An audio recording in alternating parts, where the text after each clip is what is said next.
fundamental job of a leader is to leave things better than he or she found them.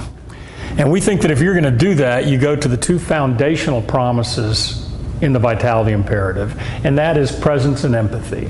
In the presence empathy deep dive, you've got a chance to think about what's present for another human being. And remember, presence is about thoughts, emotions, and actions. Empathy is saying regarding what they think, how they feel, and how they're acting, what are they for, which is purpose, what are they against, which is their worries, and what facts are they dealing with in the circumstances of their life. As an example of this, I was talking to an executive who I really wanted to support, who's concerned about his role in a regime change in his company. He had a lot of sadness and regret emotionally about not making the previous regime more successful. And the actions he was taking is he was talking to people he trusted about what did they think he could be doing going forward, and he was making a request to the new CEO for some guidance about his role. That's what he was for. What he was against is being blamed for some of the past failures. Emotionally, there was some sadness and anger over some people who had alluded to him as a part of the problem. And the actions he was taking is he was actually accepting calls from headhunters, which he'd never done before. And then if you look at the circumstances he was facing,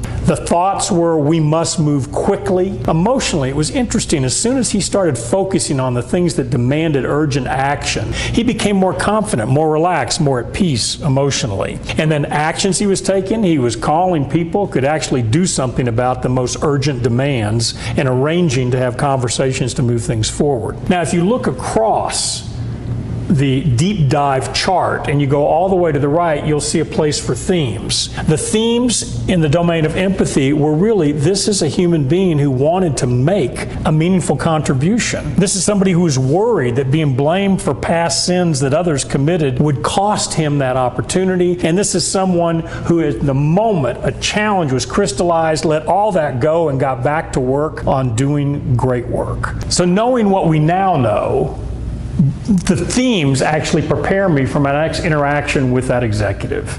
If I'm going to be useful to him, I've got to be awake to his drive to make a meaningful contribution, to his concern about unjust blame, and to the energizing effect of taking urgent action.